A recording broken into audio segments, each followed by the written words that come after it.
সহবাসের পরে মেয়েদের জন্য ফরজ গোসল না করে ঘরের কাজকাম রান্না বাড়া ইত্যাদি করা, বাচ্চাকে দুধ খাওয়ানো, এগুলো জায়েজ আছে নাকি না জায়েজ?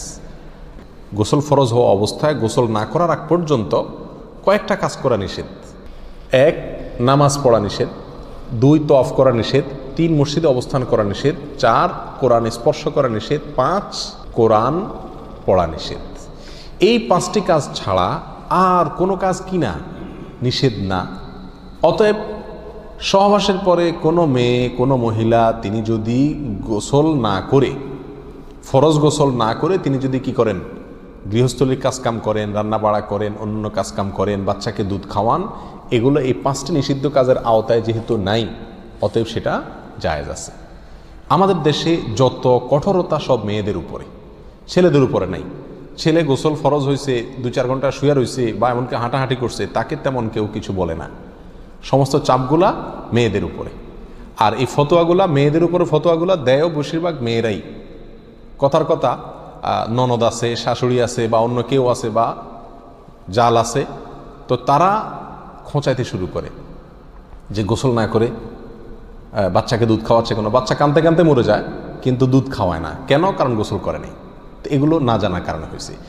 ফরজ গোসল না করে 5টি কাজ করা নিষেধ, এর বাইরে আর কোনো কাজ নিষিদ্ধ না। অতএব এমনকি আপনি রোজাও রাখতে পারেন, কি ফরজ গোসল না করে রাখতে পারেন বলতে সাহারি খেতে পারেন, সাহারি খেয়ে রোজা শুরু করতে পারেন। তাহলে আপনি বাচ্চাকে দুধ খাওয়াতে পারবেন না, কে বলেছে? বাসায় কাজ করতে পারবেন না, কে বলেছে? তবে হ্যাঁ, যদি আপনি ফরজ গোসল একটু দেরিতে করতে চান কোনো কারণে, তাহলে সেক্ষেত্রে অন্যান্য কাজকামের সুবিধার জন্য ওযু করে নেওয়া উত্তম।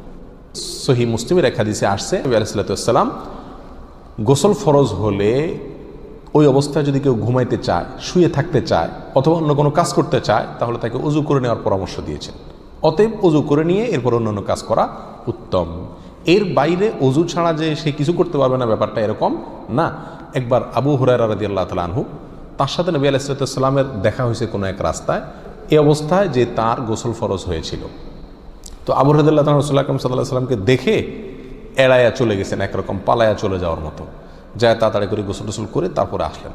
নবী আলাইহিস সালাতু ওয়াস সালাম জিজ্ঞাসা করলেন, আবু হুরায়রা তুমি কই গেছিলা, তোমার দেখলাম? বলে, ইয়া রাসূলুল্লাহ, আমার গোসল ফরজ হয়েছিল, তো আমি আপনার সঙ্গে বসবো, সময় দেব, ফরজ গোসল অবস্থায় আমার কাছে জিনিসটা অপছন্দ লাগলো, নাপাক অবস্থায় এভাবে থাক, আপনার সাথে সাক্ষাৎ করব। তখন নবী আলাইহিস সালাতু ওয়াস সালাম বলেছেন, সুবহানাল্লাহ, মোমেন আবার নাপাক হয় নাকি? অর্থাৎ এটা তো একেবারে তোমার পুরো বডি নাপাক হয়ে গেছে, টাচ করলে আমি নাপাক হয়ে যাবে, ব্যাপারটা তো এরকম না। তুমি এটাকে এত কঠিনভাবে নিয়েছো কেন? তাহলে এই সব হাদিসগুলোকে সামনে রাখলে মোটামুটি পরিষ্কার হয়ে যায়।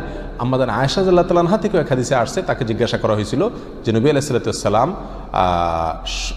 গোসল ফরজ হলে তিনি ঘুমাতেন কিনা? তিনি বলেছেন হ্যাঁ ঘুমাতেন। কোনো কোনো বর্ণনা আসছে ওযু করা ছাড়াও ঘুমাতেন। তাহলে বোঝা গেল ওযু করে নিয়ে ঘুমানো, ওযু করে নিয়ে কাজকাম করা উত্তম, কিন্তু আপনি যদি নাও করেন তাতে কি হবে না, কোনো গুনাহ এতে হবে না।